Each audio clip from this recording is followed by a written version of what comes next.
এই স্কুলের কমিটি একটা কমিটি করছে আমরা জানি না, গোপনে করছে। আমরা চাই এই দুই সাইডে সৎ ব্যক্তি যাতে কমিটি হইতে পারে, যে স্কুলটা উন্নয়ন করতে পারে।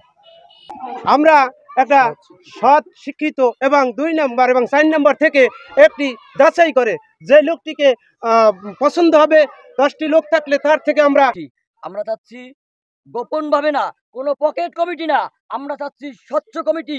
আমাদের সকলের সামনে এলাকাবাসীর সমন্বয়ে যেই ব্যক্তিকে আমরা সিলেক্ট করব ওই ব্যক্তিকে যেন সভাপতি করব। এখানে শিক্ষক থাকার কথা সর্বনিম্ন 13 থেকে 14 জন, সেখানে মাত্র 5 থেকে 6 জন শিক্ষক আছে।